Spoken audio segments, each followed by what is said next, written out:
Hello everyone. Today we are going to start class 9th NCERT book exercise 7.1 from chapter 7 triangle with question number 4. The question number 4 is L and M are two parallel lines. So L and M are two parallel lines intersected by another pair P and Q. These are also parallel lines. Show that triangle ABC, this one is congruent to triangle CDA, this one. इन दोनों triangles को हमने congruent prove करना है. So let's take the pairs. First of all with proof in triangle ABC and CDA.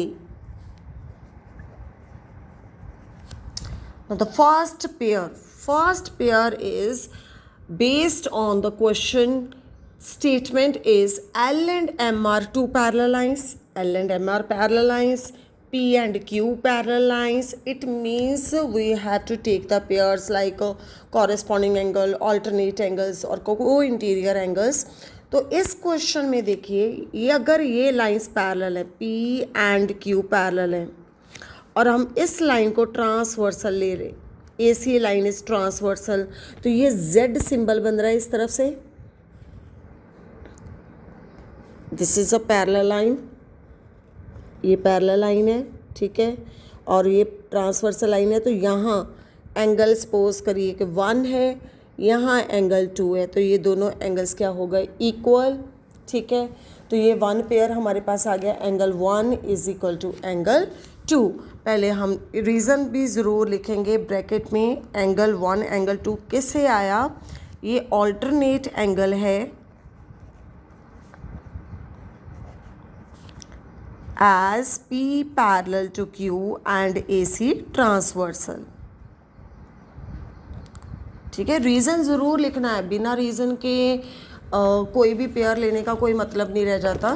तो reason ज़रूर लिखना है कि आपने पेयर लिया है तो कहाँ से आया है.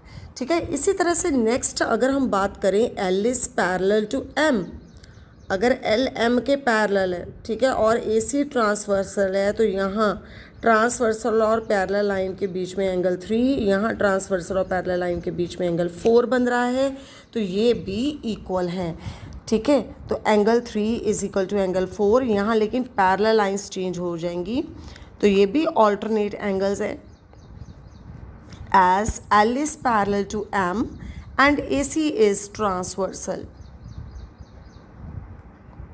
राइट, तो टू पेयर्स हमारे पास आ गए. थर्ड पेयर देखिए, इन्हीं एंगल्स में ये वाली जो साइड है दोनों ट्रायंगल्स में क्या है, common. So AC is equal to AC common side. ये हो गया हमारे पास थर्ड पेयर. तो which criteria is here, angle side angle.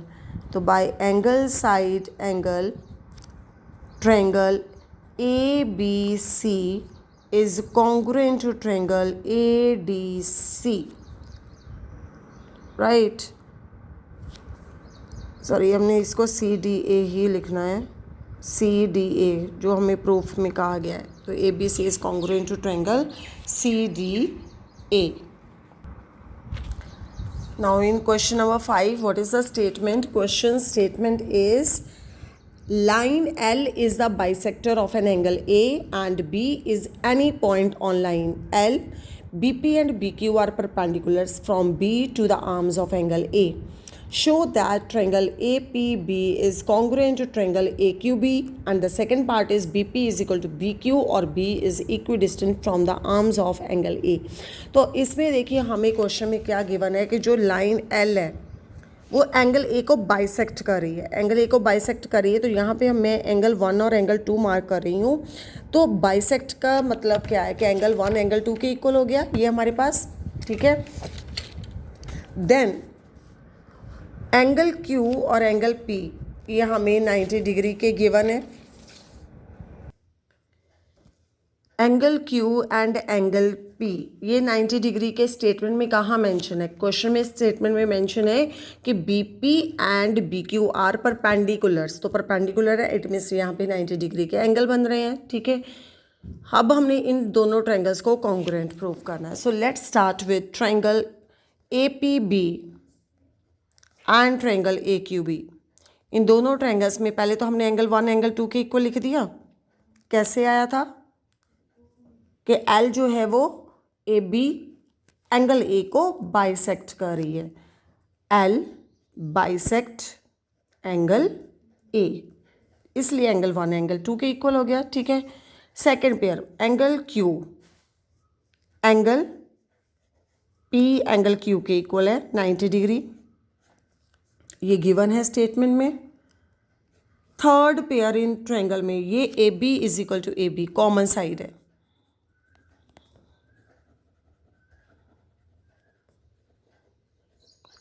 तीन पेयर कंप्लीट हो गए। अब क्राइटेरिया देखिए, एंगल एंगल साइड। अब देखिए दो एंगल्स हैं, एक साइड है, तो बस इसमें कंफ्यूज नहीं होना कि एंगल साइड एंगल लगेगा कि एंगल एंगल साइड लगेगा। एंगल साइड एंगल में जो है वो साइड इंक्लूडेड होती है दो इक्वल एंगल्स के बीच में। अगर किसी ट्रायंगल में दो इक्वल एंगल्स हैं तो साइड जो होगी वो इंक्लूडेड साइड होगी। ठीक है। बट इस क्वेश्चन में देखिए जो क्लियरली हमें गिवन है, ये एंगल क्यू है एंगल पी के इक्वल, एंगल 1 एंगल 2 के इक्वल, तो जो ए बी साइड है वो एंगल क्यू और एंगल 1 के बीच में नहीं है, वो बाहर है। ठीक है। इसलिए यहाँ पे एंगल एंगल साइड क्राइटेरिया लगेगा, ना कि angle side angle. So by angle angle side triangle A P B is congruent to triangle A Q B, तो ये कॉन्ग्रुएंट प्रूफ हो गई। अब बाय सीपीसीटी हमारा सेकंड पार्ट प्रूफ हो जाएगा। सेकंड पार्ट में उन्होंने कहा था बीपी बी क्यू के इक्वल प्रूव करिए, तो बाय सीपीसीटी ये पेयर इक्वल है, BP is equal to B Q, it is proved.